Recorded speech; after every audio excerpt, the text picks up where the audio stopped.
What is going on, everybody? Jon Impemba here with James Grande. Welcome into the Fantasy Alarm Quick Pitch MLB DFS live stream here for Monday's 8-game main slate. James, man, how you doing? I'm doing great, John. It's good to be here for our first live. If anyone was watching this morning, our podcast aired at 9 a.m. Eastern, just to preview the slate. And now that everything has come through, we have more lineups out. We have news in weather, lines moving.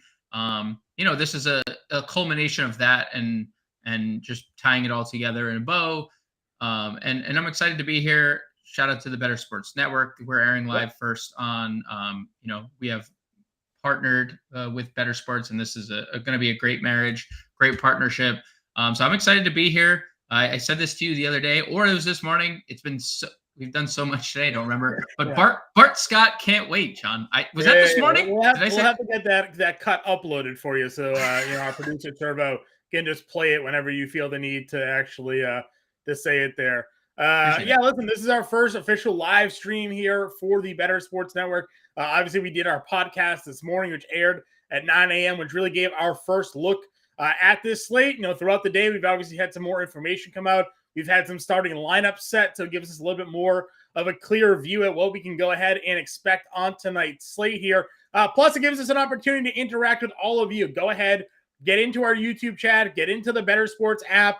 Ask your questions, your start sits, your best bets, whatever you got for us here. James and I are with you up for the next hour, answering all of your questions. The MLB DFS playbook is already out. Justin Reeland put that together. If you're in our Discord, again, feel free to ask us questions in there. We'll get those answered to you live here on stream, on the app. And if you're not yet a member of the Fantasy Alarm family, you see that scroll down there at the bottom right now. It's 50% off for the first 6 months of our All-Pro package with promo code MLB50. That's $19.98 a month for the first 6 months. And James, that means you basically get the first month of the NFL season now included as well. That's all sports. So it's not just fantasy baseball, MLB DFS. You get Howard Bender's best bets. You get access to our premium Discord. You get our NBA DFS playbook content. You got our NHL DFS playbook content for the playoffs. We got MMA. We got PGA. We got NASCAR with the 3-time NASCAR Writer of the Year, Matt Sells, leading the charge there. So plenty of DFS content for you to sink your teeth into for just $20 a month right now for the first 6 months. So go over there. You can click the description, the link of the YouTube page if you want there. The link's in there to go to the pricing page. Use promo code MLB50 for 50% off there. James, we talked about it a little bit this morning when it comes to the matchups here today. Coors Field still looking like the belle of the ball here when it comes to game totals. Always got that Coors Field bump, but we were also keying in on that matchup against Patrick Corbin. Since then, we've had some starting lineups come out, so we get a little bit of more clarity on maybe some of the roster decisions we were looking to make. Anything surprising to you in some of these matchups that have come through so far today? Nothing necessarily surprising. I would say seeing some lines move as drastic as they have would probably be the most surprising thing. But we see that all the time. Last night or this morning on the podcast, we were talking about the Angels line, and Jose Suarez and the Angels were one of the biggest favorites, if not the only minus 200 or bigger favorite. That has ballooned, John, across the industry, minus 250. They were at minus 204 to open. They are now 250 or higher. On FanDuel Sportsbook, 250. Caesars is 270. So the Angel, a lot of people hammering the fact that Patrick Corbin is on the other side of this game. I would say that's like the most surprising. We've seen Luis Castillo and the Mariners line balloon, and that also, I think, initially upon releasing lines, you wait to see what the wind's going to be in Wrigley. There's no wind. There's no weather anywhere today across the board. So, those were the two like really biggest movements, and that really shouldn't come as a surprise to anybody. But nothing really like else stands out. I think you mentioned it.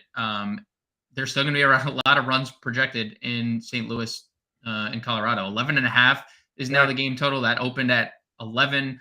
So people betting the over there, which, Herman Marquez, you alluded to it on this morning's podcast, horrible at home. Yeah. So almost a 70 ERA last year with, every counting statistic you can imagine was terrible. Steven Matz looked bad in his debut coming off a serious injury last year. So, like, pitchers not in the best spot in the first Coors game of this series. Even Angels, Nats have been bet up to 10, John. We were talking about that as one of the pivots off of the Coors game. 10 now in that line across the industry. So, nothing else really stands out. But the Cardinals have, by the way, have an implied team run total today of 6.5 over on DraftKings Sportsbook. So, one of the higher, general run totals you'll see for an individual team on any given night there. So, just kind of speaking again to that matchup in Coors Field with the 11 over under, but also the fact that we're not looking pretty potentially for Germán Marquez. But that was one of the biggest debates we had this morning was like, where does your roster building go? A lot of people are going to be looking at that matchup against Patrick Corbin. A lot of people are going to be looking at that matchup going up against, Germán Marquez in Coors Field and wanting to get that sort of exposure.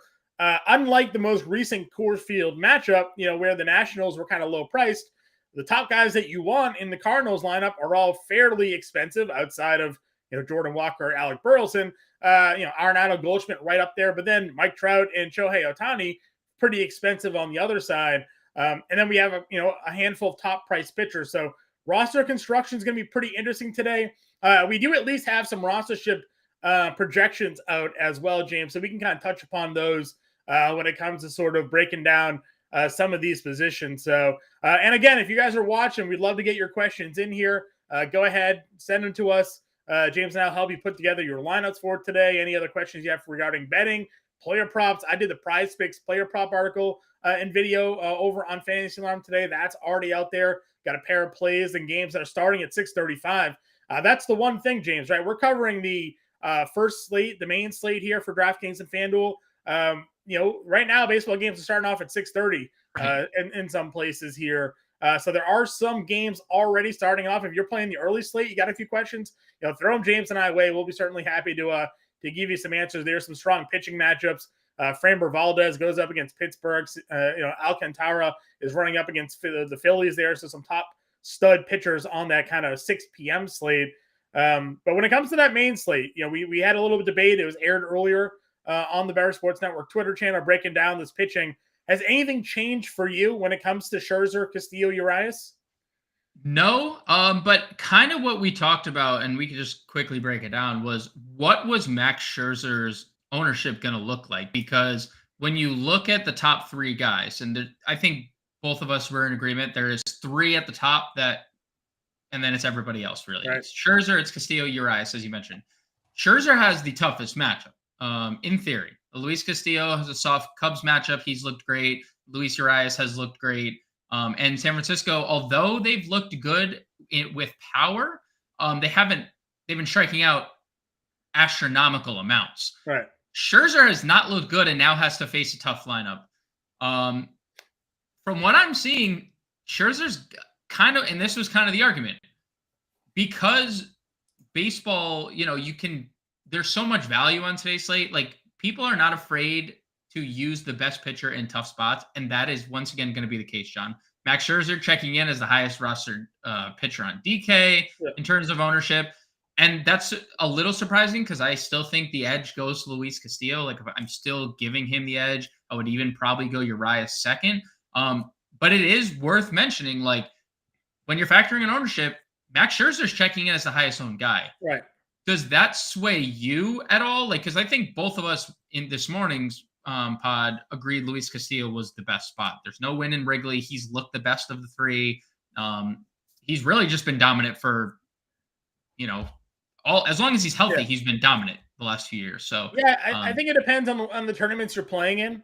Maybe if you're playing cash games, you're leaning definitely more into the chalk of Scherzer there. If you're playing, single entry or limit entry contest, maybe you want to kind of ride that chalk because, like you mentioned, if Max comes in and he's the highest rostered pitcher and he gives you that vintage Max Scherzer start, you're kind of behind the 8 ball. I would say of anybody on this slate, I don't think I'm stretching too much to say he has the highest ceiling when it comes to, he can go out there and throw 8-9 innings. It's been a while since he's thrown a complete game, but like he certainly can go there and strike out 10, 11, 12 guys and just blow away a slate. Castillo has looked good. We've seen Urias have decent numbers, but one of the concerns I had for him had been limitations. 6 innings and out, it seems like, has been the routine with him with the Dodgers. So, I agree. I think seeing that rostership with Max, especially knowing that there are some cheaper plays that you can get to today, I guess I'm not too shocked that see Max kind of up there. People like to spend up for starting pitching. And Scherzer's just that name brand that people just kind of trust in.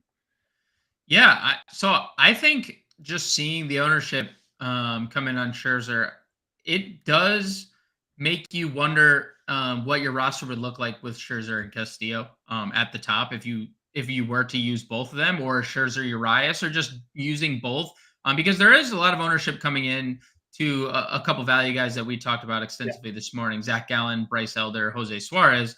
But I think Scherzer Castillo obviously gives you the highest ceiling if you wanted to go that route. And there is enough value in St. Louis and there is enough value in Los Angeles. I think that you could make that work if that's the route you wanted to go. Yeah, it definitely seems the trends. If you're just, again, you can check out the draft percentage forecaster that we have over at Fantasy Alarm. It's part of that all pro package. So again, if you haven't signed up already, no better time than now.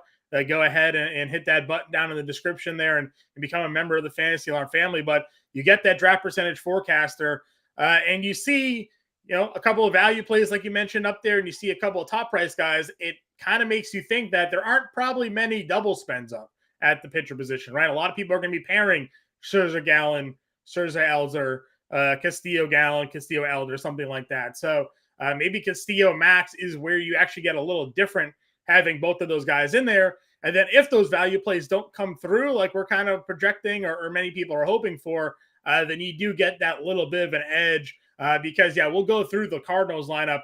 A pretty obvious omission in that lineup today. I saw some people tweeting about their dismay about no Tyler O'Neill in the lineup today for the Cardinals. So we're going to get some more value, even more than in that lineup than we had initially expected to see in that spot against Colorado tonight. So, the double spend certainly could be an interesting strategy today. But, seeing Zach Gallen up there, seeing Bryce Elder up there, I told you right away when I saw that slate and I saw Zach Gallen at $7,100, I didn't think we'd get him this low again. We talked about the recent performances. Hasn't looked great. Also been pretty unlucky. The expected ERA versus the actual ERA is like 3 runs different. He started his season on the road in San Diego, on the road in Los Angeles. Now he's had a home matchup against Milwaukee. Zach Gallen was an absolute stud last year. Felt like he just got put into some really tough spots to begin the year.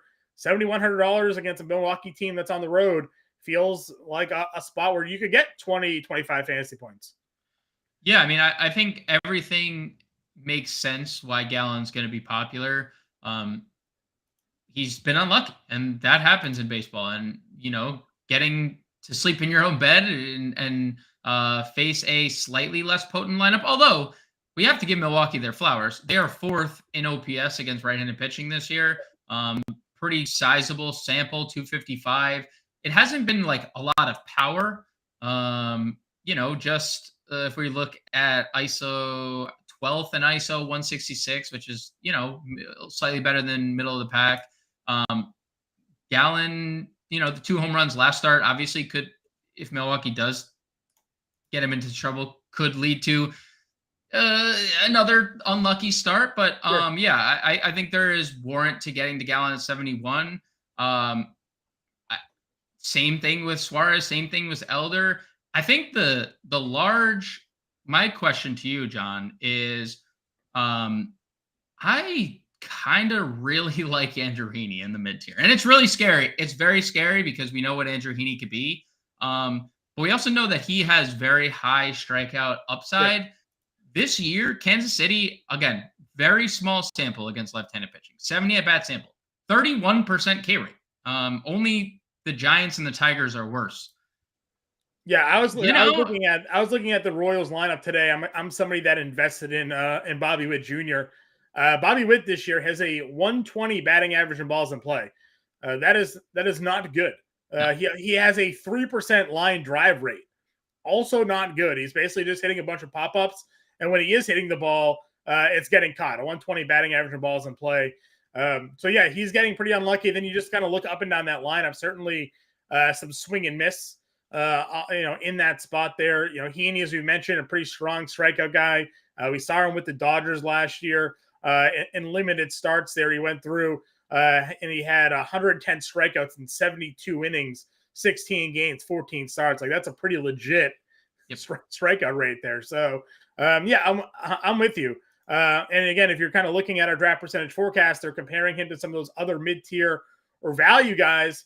Then I think that you have, the option to pivot down a little bit and maybe be different. You also like the Rangers. Like we talked about, stacking up against Zach Greinke, a guy who, unlike Zach Gallen, has been very lucky to start this year. He's got an 80% strain rate. His projected ERA is 3 points lower than what it should be. So I think if you're kind of game stacking almost, you think Andrew Heaney's got the stuff tonight to, go ahead and do some damage against the Royals, and you add in the fact that you think the Rangers is going to put up some runs on Greinke, then you get that win equity potentially in Andrew Heaney tonight as well. Yeah, and, the Royals implied run total just 4.19, nothing to, be really confident at. They opened as minus 131 favorites. It's now minus 145 in places. Like, everything is going away from the Royals right here. Yeah. Their lineup tonight is bad. And I know you mentioned it, but like Matt Duffy hitting 5th, like after Salvi, Matt Duffy 5th, Nicky Lopez 6, Hunter Dozier 7, Nate Eaton 8, who's 1 for 14 this year. And then your Boston Red Sox great Jackie Bradley Jr. hitting 9th. Like, oof. There is 4 players that like, I don't want to be go 4 straight strikeouts right there. I don't want to go out and say that there's only going to be 4 people that we have to worry about because they're major league hitters. But like Nicky Lopez has no power. Matt Duffy doesn't have any power. Hunter Dozier, randomly has power. Nate Eaton has 1 hit and 14 at bats, and Jackie Bradley Jr. has possibly hit. Jackie Bradley Jr. was once the American League Championship Game MVP. So, I was gonna say maybe he had 1 Player of the Week award, but that's probably too much. It's probably about it. To your other point here, I know you mentioned the Royals implied run total there. DraftKings Sportsbook has them at 3.5. So even better. Even better, right? So DraftKings Sportsbook has their run total at 3.5. This game's got an 8 run total just in general. Our guy Michael in the chat says to be really contrarian today. He's got a starting pitching lineup of Heaney and Suarez. Ooh. I mean, listen, it's very clear if you're going Heaney Suarez, you're probably spending up Coors and Cardinals there, I would imagine. Or Angels and Cardinals there. Yeah. I don't hate it though. Like I said, we like the value tier down there. We like Suarez, Elder, and Gallen. And if Heaney, where would you rank Heaney strikeout potential on this slate just overall? Like Scherzer 1, like where does Heaney slot in ranks to the other guys? He's in the tier with them? I don't think that's like that bold. Like Scherzer, I think, has the highest upside. He also might throw 100. Like it wouldn't ever surprise me to see Max Scherzer throw like 120 pitches in a game. Like Castillo can strike guys out 6 in each start. I think that like 8, 9, 10. I put Heaney up there with the top 3 guys on the slate in terms of strikeout upside. I will not argue to that point either. You've got Josh in there says Darvish and Castillo are his pitches. We haven't talked a lot of Darvish because we're a little afraid of, well, not afraid, but we don't generally like taking the starting pitcher going against Max Scherzer. Feels like sometimes that kills a little bit of the win equity, but probably nobody is on Darvish tonight either. So if you're looking at you and his start to his season, but you're looking at this lineup that the Mets are throwing out there, you'd be a little contrarian today with you, Darvish. I think he's a great multi-entry tournament play. Yeah, he's the 7th highest projected pitcher on the slate.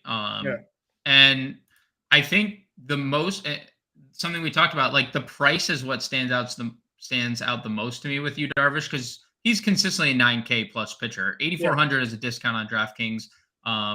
So I have no problem getting there. The Mets have not been great offensively. Let's just say it. They obviously have the firepower to do so. They just haven't been. So could that change here? Sure, it's a good pitcher's park, to be honest, in Citi Field. So Darvish has that going for him. But you're right. Like the win equity is obviously an issue.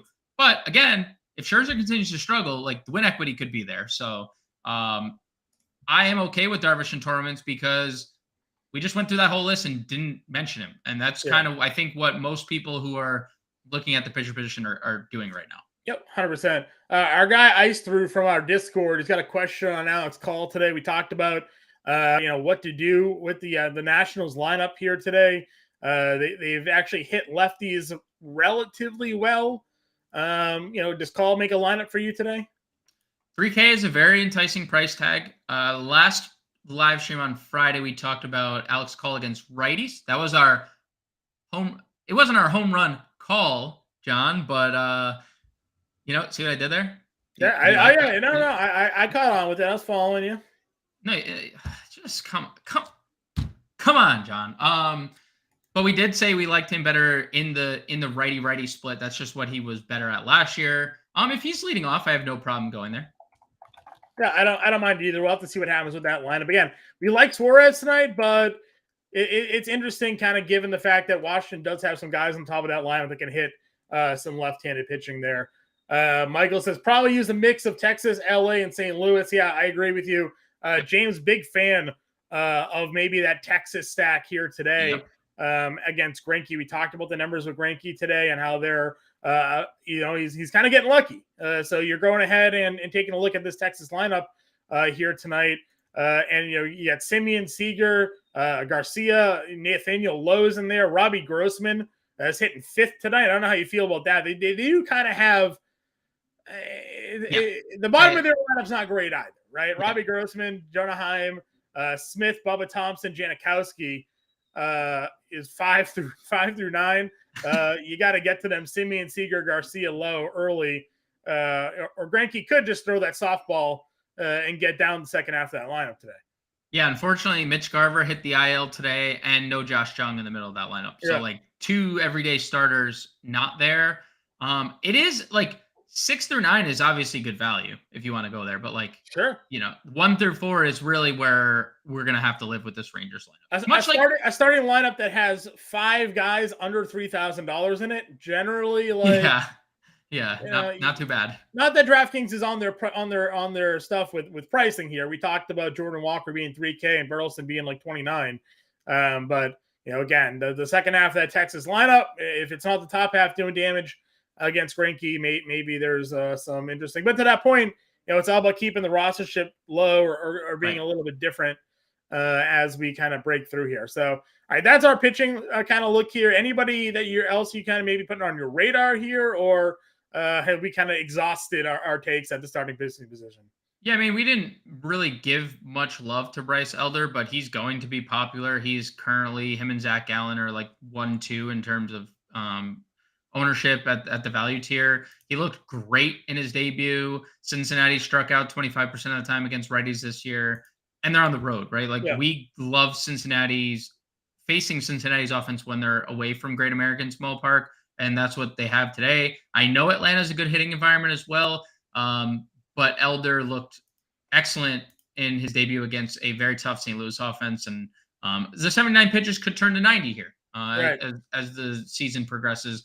And just 47 of 79 strikes, that's obviously a little bit of a concern. These young Braves pitchers just not throwing strikes. But, I mean, if we get that under control, Elder could be through 7 innings at 70 pitches here. I was going to say, you certainly hope to see him go deeper in games. I understand start 1, we have to worry about a little bit of a pitch count. These guys, 6 shutout, 2 hits allowed, and pulled at 80 pitch. 79 pitches is a little...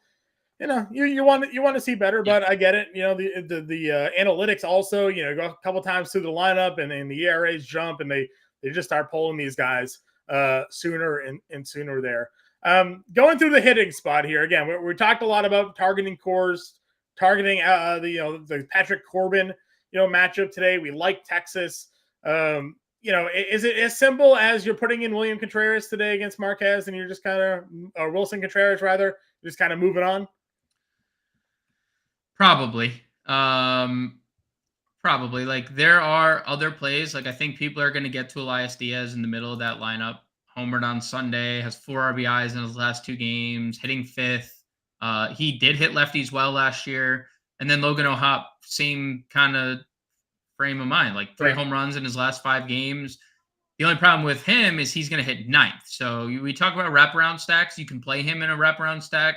You can play him as kind of just a one-off to your Angel stacks anyway, because he's a $3,500 catcher and he gets Patrick Corbin and he has power. So like that plays. But yeah, I think Wilson Contreras stands out as the best guy above 4K. But I do think there's some viable guys under 4K, like Elias Diaz and like a Yeah, would Logan you O'Hoppe. would you use Jonah Heim? Now he's a guy that last year had some power at times. He's $2,600. If we're looking to punt down, I mean, we talked about Gabriel Moreno. He's got that lefty matchup against Wade Miley at $2,500. Tom Murphy is a guy that in the past has hit lefties well. He's got Drew Smiley. He's $2,200 here. Any of these other guys, way down at catcher that you have any interest in? I mean, I don't dislike Jonah Heim hitting sixth. I've told you, I've been on Texas kind of all day long. And yeah, their lineup is obviously not as great as I hoped for, but that does happen when Josh Young and Mitch Garver are out of the lineup. Heim hit 10 of his home runs against right-handed pitching last year. He is better from the right side, so like we lose that a little bit. But 2,600, like you're pretty much playing him. You're playing Gabriel Moreno at 25. If you believe that the little 3-game hitting streak he's on, is jumpstarting his offense this year, or you're punting and hoping for Tom Murphy to hit a home run against Drew Smiley, right? Because we know Tom Murphy has had success against left-handed pitching in the past. So like, I would lean Heim of the three. Moreno is probably the most talented bat of those three. Yeah. But what did we talk about Wade Miley? Like, we don't want to use Wade Miley necessarily in DFS because the floor is so low with strikeouts. Yeah. But if he goes 6 innings and allows 1 run with 1 strikeout, would it surprise you? No, like he just not good enough for DFS, but also just not good enough, just good enough to not use many guys against him. Yeah. I mean, he pitched 9 times last year for the Cubs. He had a 3.16 ERA. So I mean, like, he's someone that just for whatever reason against Cincinnati, with Cincinnati in 2021, 3.37 ERA in 28 starts.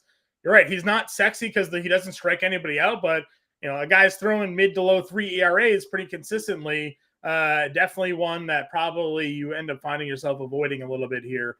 Plus, you look at the lineup, and we're waiting obviously for Arizona's lineup to come out, but there are guys in that lineup that we like that also hit left-handed. So. Could take a little bit away from. We have one, John. We have a lineup. We have an Arizona lineup. Oh, lovely. What do we got? Moreno hitting 8th, behind our possible favorite shortstop of the day, Nick Ahmed, hitting 7th. Yes. We got Marte, Rojas, Gurriel, Christian Walker, Evan Longoria, Jake McCarthy, Nick Ahmed, Gabriel Moreno, Alec Thomas. That is your lineup. So a lot of lefties in there. Surprised to not see our boy Perdomo at short. He's been very good against. Yeah, not in the lineup. We weren't sure about Perdomo if he was going to be in that lineup or not. Right. So, very interesting. But to your point, no Corbin Carroll tonight. They do have Jake McCarthy in there hitting 6th. Longo, we talk about the third base position. Right. And we've talked about, we certainly like spending up at this spot. A lot of top end talent, Machado, Riley, Arenado, all right there. Evan Longoria, the ageless wonder himself, currently priced right in that mid-tier range. Where does he fit for you, at $3,500, the way he's hitting the baseball right now? Yeah. I mean, look, third base is really going to be a tough position to figure out because there's just a lot to like. Like, Nolan Arenado at the top is obviously going to be popular, 52. We talked extensively about what St. Louis's starting lineup was going to be this morning on the podcast. Brendan Donovan is leading off. Eugenio Suarez hitting 3rd against a lefty. Anthony Rendon is hitting 4th today against a lefty in Patrick Corbin. Yeah. And then Longoria is cheaper than them all, 35. But Nolan Gorman, 34. Like, there's a lot of decisions. Yuli Harris Montero, 3,100 against a lefty. He's hitting 6th today for Colorado. And Gifo's hitting 7th. Like, there is a lot to like. Longoria is the GPP pivot off of your Angels and Cardinals because, like we talked about, I mean, you look at the ownership and it is flooded with both those teams. I mean, right. the entire board is red because it's just Angels and Cardinals as your top dome plays at every position. So if you want to be different, I'm perfectly fine going to Longoria. because he has hit lefties well. He has had Whole career. a storied career hitting lefties, and that hasn't been different. Last year he went in advanced stage, and again this year. Yep. Arizona Diamondbacks implied run total on DraftKings at 4.5, minus 125 on the over. So they think they might get to they might be getting to Wade Miley a little bit here tonight as well. We talk again going up and down those lineups here. How are we attacking the Angels tonight? The obvious answers there are Trout and Ohtani, but if you're stacking, who's your three? Who's your number 3 stack guy when it comes to the Angels today? Brandon Drury, first base, second base eligible, absolutely mashed lefties last year. Over a 300 ISO, over a 400 WOBA, 900 plus OPS, and the only reason that was weighed down at all is because he's not really an OBP guy. He's was just doing damage. That was what he was doing against lefties. We know Patrick Corbin. We don't have to go into why Drury is such a good play, but Drury specifically, the multi-position eligibility is great, and the fact that he crushed lefties last year is so good. Plus, he's been off to a bad start. 5 at-bats against lefties. Hasn't really had that opportunity, and now we're going to get at least 2, hopefully at least 2 at-bats against Patrick Corbin. Because if it's only 1, that's probably good for our stacks. Yeah. But I want to maximize as many at-bats against Patrick Corbin as I possibly can. So Brandon Drury would be the third piece that Angels. You alluded to the fact that we kind of like Nick Ahmed tonight, mostly because we didn't really care much for the shortstop position. So Nick Ahmed's here at $2,300. He's hitting 7th against Wade Miley. Has anything changed for you when it comes to the shortstop position? Not really. I mean, Bobby Witt is interesting if you want to play the home run card against Andrew Heaney. We talked about that as well. We didn't really talk about it. Andrew Heaney, as much strikeout upside as he has, can also allow a long ball. That has been his MO his entire career. So if you want to play Witt, even though he's been terrible, you can. I don't love Tommy Edman hitting 9th, but you do love the wraparound. You do love Herman Marquez attacking Herman Marquez at home. Gio Urshela is interesting. He's in the lineup, but he's hitting 8th. Does that correlate with your Angels stats? Not really. So it really is one-off Nick Ahmed. I think Josh Smith could be interesting if you're playing Rangers. Gets the lefty-righty, although Greinke's been historically better against lefties, at least in the last few years. He's been worse against right-handed bats, so you have that working against you for Josh Smith. But the eligibility is nice as well. So nothing's really changed. There's a bunch of guys that are okay. And then there's Corey Seager, who I've talked about extensively on the pod last night. He's $3K on FanDuel, $3,000. That is completely just. And you know what? FanDuel's doing what they're supposed to do, I guess, when a player's not really performing. Corey Seager hasn't done much. He doesn't have any home runs. He has 3 extra base hits in 9 games. He has 2 RBIs. But the expected batting average is 300. His expected WOBA is almost 500. 380. His expected slug is almost 500. Everything suggests Corey Seager is going to break out very soon. And it would not shock me if it was here against Zach Greinke, because what did we talk about earlier with Greinke, John? Everything we expect about Greinke is going to go in the opposite direction. So Seager is still my top shortstop. But if I'm not spending up and, depending on the route you go at pitcher, you might not be able to, because does Seager prioritize over Arenado and Goldschmidt and Trout and Ohtani? That's maybe if you're being different tonight, right? If you're being contrarian. Yeah, if you're being contrarian. But if you're not, and you are eating chalk in 2 great spots, then, playing Nick Ahmed seems more logical. You mentioned Paul Goldschmidt here. The top 2 price first baseman on DraftKings tonight are Ohtani and Goldschmidt. No surprise if you go over and take a look at sort of the draft percentage forecaster there. You take a look at Paul Goldschmidt, and he's right there, right at the very top. And it's really not close. It's Paul Goldschmidt, and then it's everybody else, which obviously just gives you almost like an incentive, to want to fade that if you're in tournaments, right? If everybody is on Paul Goldschmidt, and we talk about this all the time, the best, hitters in baseball are wrong 66% of the time, right? You go 1 for 3, that's a good night for baseball. Obviously, this is a great spot. It's in Coors. It's Herm Marquez on the mound. But at an ownership like that, pivoting seems like it would make more sense to be playing somebody else. Sure. You're not doing it in cash. You're just plugging. If you're playing cash games, we're plugging Paul Goldschmidt. The ownership suggested, the matchup suggested, everything in favor of Goldschmidt. But I agree. And there's not a shortage of guys below him that we can get to save cash. Like his teammate is first base eligible hitting in front of him. And I don't know about you, but I'd rather pitch to Alec Burleson than Paul Goldschmidt. So if I'm Herman Marquez, the best pitches he might throw tonight are for opposing batters are probably to Alec Burleson, who's hitting in front of Goldschmidt. So there is interesting plays if you're pivoting off of Goldschmidt. Now, I'd probably look at Goldschmidt the same way in single entries as I would in cash, where I want to use him. But in tournaments, the best way to win a tournament is to play a Nathaniel Lowe at $4,300 for that's $1,600 cheaper in a Ranger stack, or to play a Christian Walker if you believe the Diamondbacks are going to get to Wade Miley, or play a whoever, right? Alec Burleson on the same team. So there's plenty of other options away from Goldschmidt. All that to say, Goldschmidt still should be highest owned first baseman on the slate. Yeah, it's warranted. I agree 100%. I think it makes a lot of sense. Plus, you have DraftKings. The dual position eligibility of Shohei Ohtani means you can play them both. But in the same thing with Burleson, you can play them both. You can play them in outfield.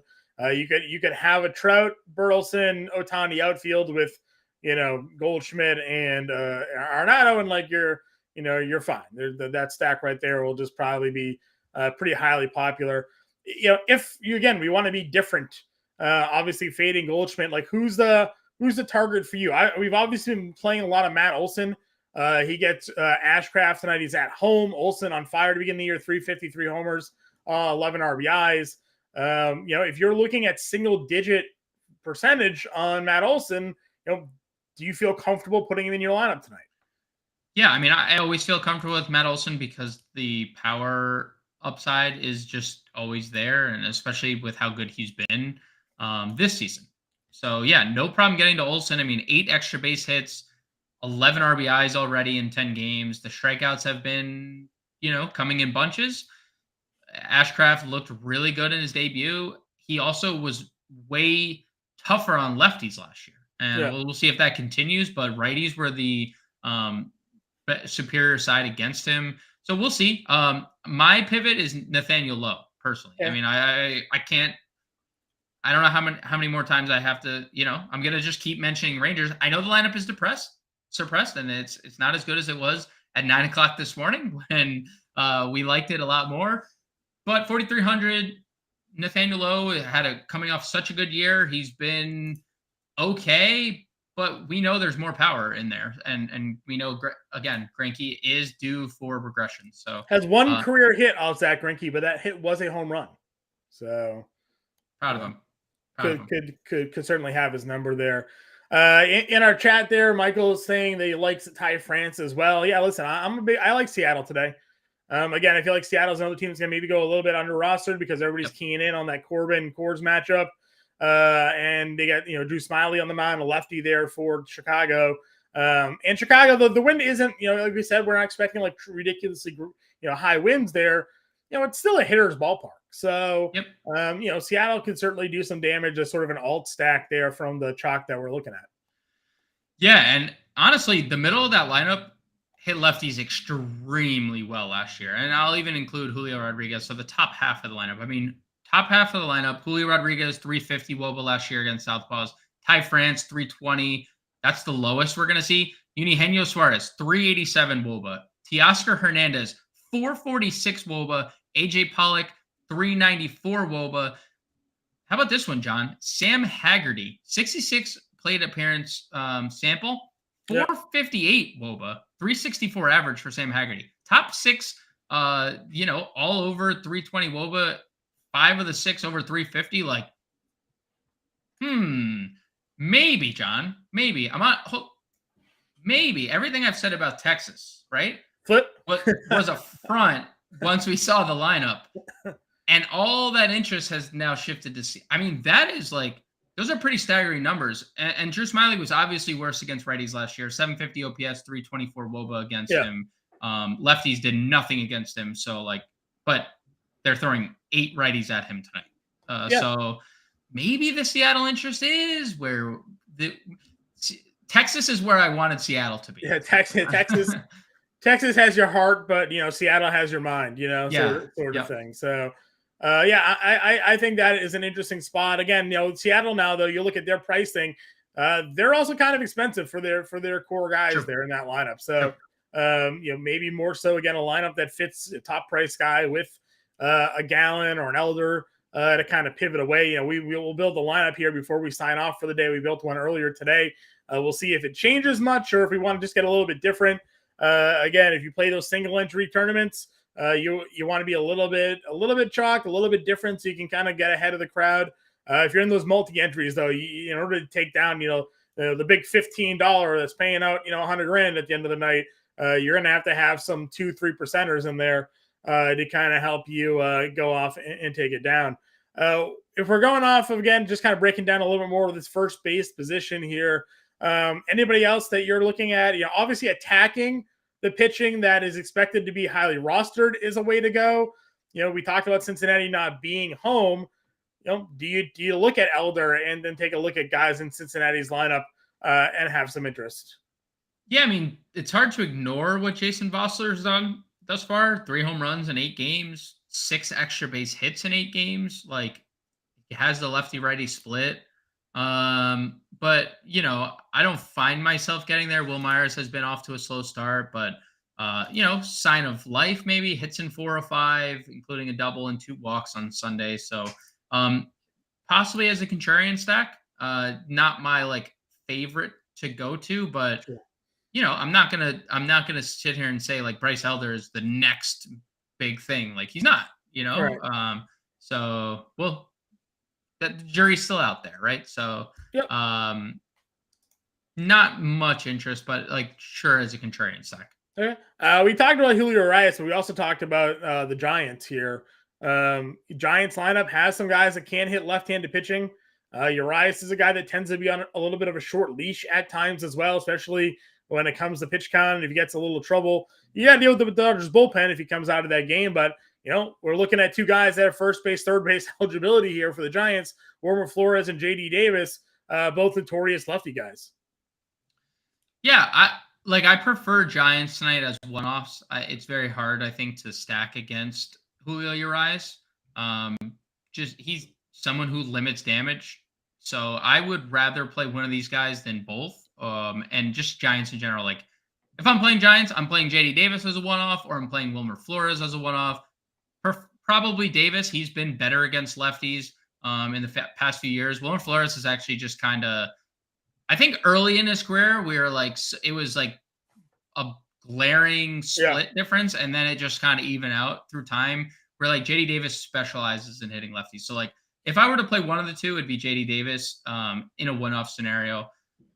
Not stacking against Urias. I don't know if that's the most positive stack to get. That's totally fine. Again, I'm just looking at some value. Some guys are in the middle lineups here. And as we talked about, San Francisco's offense has actually been pretty surprising to start the year there. So we got our guy Joey right in chat. What's up, Joey? Hope your show earlier today was pretty good there. So that's probably first base. Not really much else for me here. If you want to break on over to the second base position here, James, again, DraftKings giving old Mookie Betts that second base outfield eligibility. Logan Webb's a guy who, we talk about him last year. He had some really strong starts. This year, though, 8 earned runs in 11 innings. He's 0-2. He lost to the Yankees, lost to the White Sox, both on the road. Now they're home. It's a little bit more of a favorable pitcher's environment here. He had a lot of strikeouts, obviously, against the Yankees. What's your thoughts on the Dodgers here tonight? So I think Logan Webb's just kind of been a little unlucky. 6.55 ERA, expected ERA 2.90. Expected xFIP, or the xFIP, 221, John. Like, just kind of unlucky. Logan Webb, if the sinker is working, he's very tough cookie. Going to get a lot of ground balls, and he does have swing and miss stuff. Now, like, what he did against the Yankees is more of an anomaly, I think, than anything. Because this is a guy who, for his career, has 8.48 strikeouts per 9 innings. So the 13.09 that he's off to in his first 2 starts is obviously there's regression to come. So, another guy that I think you could use Dodgers against, but because of all the ground balls that he gets, it's really hard to want to stack Dodgers. I know they're obviously one of the best teams, if not the best team in baseball, and like their offense super potent. But they're also incredibly expensive. Like, there's just not a lot. Like Will Smith, $6,000. Mookie Betts, $59,000. Freeman, $58,000. JD Martinez, $49,000. Max Muncy, $48,000. Like, those are probably 5 of the top 6 guys in their lineup. If not, that's their top 5. I would rather just allocate those funds to St. Louis in Coors or the Angels against Patrick. It's Patrick Corbin Day, John. Right. Like, we celebrate Patrick Corbin Day twice this week, by the way, because he's pitching on Monday. Like, this is a holiday in MLB DFS. I agree with you. For the sake of the show, we have to talk about other guys, because you're right. We could wrap this up in 15 minutes, like stack against Corbin. No, I know. I know. I'm just saying, like, I'm just comparing Dodgers to those teams. Like, and to that point, the Dodgers tonight, DraftKings Sportsbook again, their team run total set at 3.5. That's probably one of the lowest run totals you see the Dodgers have all season long. Yep, agreed.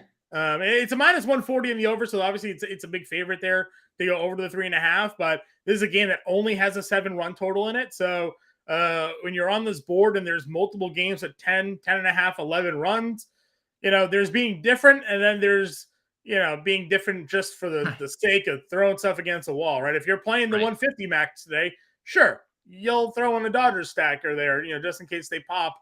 Vegas isn't always right, even though they built the casino on the tears of many gamblers. So, there's always something like that to take into account here. Other second baseman you like at the top? Anybody kind of jumping off? There's not a lot of your household names on this 8-game slate at second base here. We don't generally love second base as a position usually anyways, but if you're going off bets, obviously you've talked about Simeon here against Greinke, but anybody else sort of on your radar? Yeah, I mean, Brendan Donovan leading off, should garner pretty solid ownership. Was off to a very good start, has kind of cooled off. The Angels guys are obviously going to be 2 popular names. Brennan Drury, 3,600 we talked about. Luis Rengifo, 3,300, hitting 6 and 7. If you want to be different, your Angels stack include like Rendon, run their 4, 5, 6, 7. Yeah. Rendon, Renfroe, Drury, Rengifo, and like that's how you get your cheap exposure. And there's home run pop all in that group too. It's not just like Trout, Ohtani that can go deep. Like that whole group right there can hit home runs. And then how about, Sam Haggerty against a lefty who is free, 66 at bats, 364, 458 WOBA last year. Like this guy mashed lefties, hitting 6th, has 2 stolen bases. He's only been on base twice this year, John, has 2 stolen bases. Like gets on, he's going, but also flash pop against lefties last year. I kind of like Sam Haggerty, has second base outfield eligibility as well. That's definitely a different guy that we did not mention this morning. Other than that, you got Alan Trio down here against Mats. He's 2,200 starting for the Rockies tonight. Yeah, no like pop. So like you can it's 2K Coors guy, right? 2K Coors, but 2K Coors guy is definitely in play. Yep, I'm fully in agreement with you there. We've touched on third base already a little bit here, and a shortstop. Some of our core plays. We're not really looking to spend up too much on shortstop, though. There's a lot of name talent. We kind of like Seager. Otherwise, we're looking really to spend down. Most likely, Nick Ahmed's finding his way into some lives because we have to spend up because there's a lot of spots to spend up for. Outfield position here. Obviously, there is multiple players up over 6K. Acuna, Ohtani, Trout. We're expecting Trout and Ohtani certainly to be up there in rostership here today. But as we've kind of broken down the slate, more and more names are kind of popping up in different stacks that we're liking as well. Yeah, you're talking about J-Rod season here, I assume. I am, for sure. Of the I would say upper tier of outfielders, he is probably the guy that I would have the most interest in, excluding Otani and Trout. I mean, that's just with the power and speed combination. I mean, the lineup behind him is very good against lefties. Like if he gets on, we know four stolen bases already. Like there's nothing that he can't do at an elite level. So 1,500 feels really good. How about Teoscar, who almost a 450 WOBA against left-handed pitching last Yeah. year. Kind of a slow start. There's been a lot of strikeouts involved in that slow start, but he has put together big games already. He already has a 2 home run game on the year, and that He's got hits in 4 of the last 5, so slowly starting to come out of it a little bit here as well. Yeah, so I think those 2 Seattle guys, I'm fully on board. I throw all my Texas stuff. We're just pushing over here, John. It's in this. it's in a sad pile up to the left of my desk. We talk about the podcast. We talk about the podcast being our first look of the day. First look of the day had you all in on Texas. The second look of the day, which is why we're now live, 5 o'clock to 6 o'clock Eastern, Monday through Friday, allows us to reevaluate. We see the lineups. We can break down a little bit more to the data. And here we are now. Texas, still a great pivot stack, but Seattle certainly finding its way into our hearts here.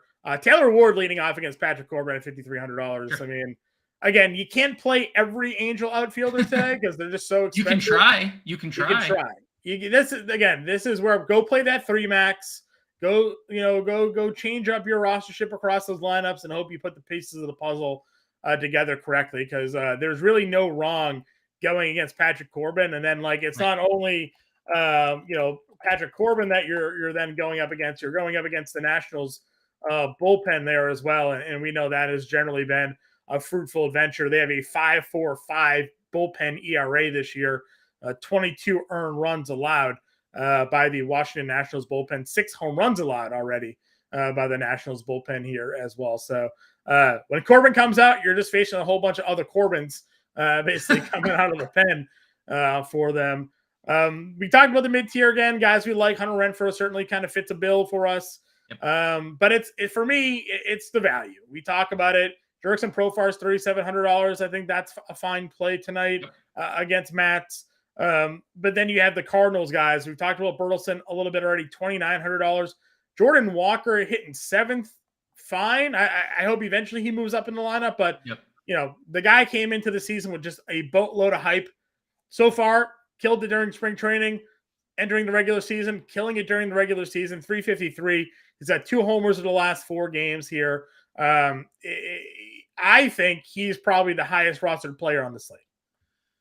I mean, if he's not, it's one of his teammates. So, it's either here or Burleson, right? Because Burleson connects a little bit better with the stacks, but Yeah, I think that's probably the only reason Walker wouldn't be, right? Because Burleson's hitting 2nd and Jordan Walker's hitting 7th. And you're running Donovan, or you're running either the 2 through 5 or 1 through 5, depending on, if you want to play 5 Cardinals, that's obviously in play if you wanted to.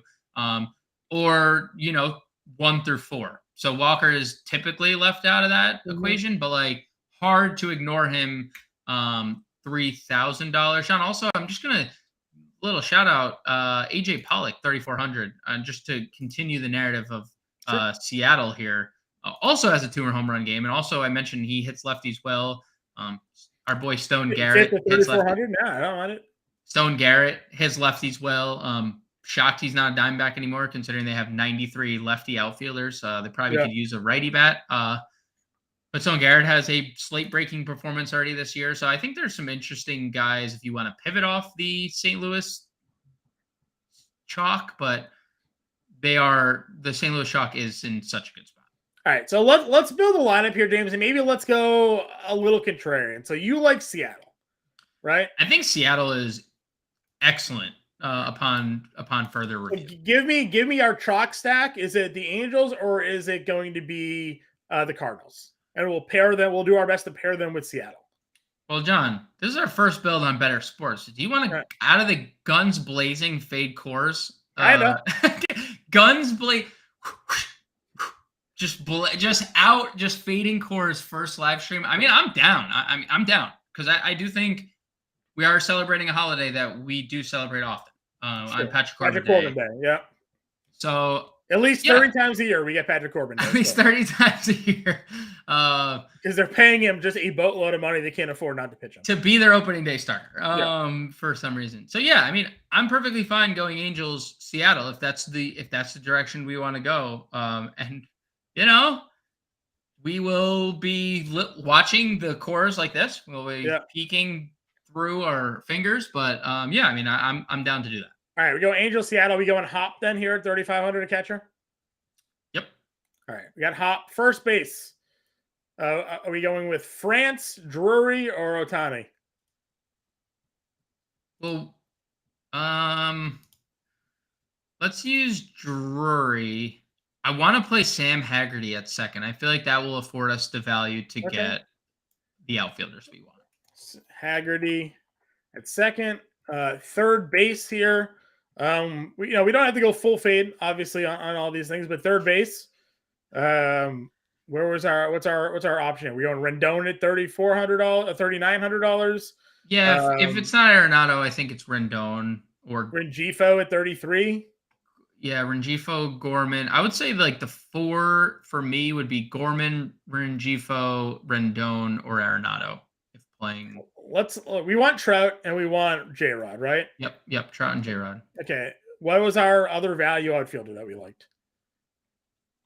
AJ Pollock if we were committing to the Angel stack, or obviously we have Jordan Walker or Burleson sitting right there for us. Let's go Walker. Let's get at least, or let's go Burleson.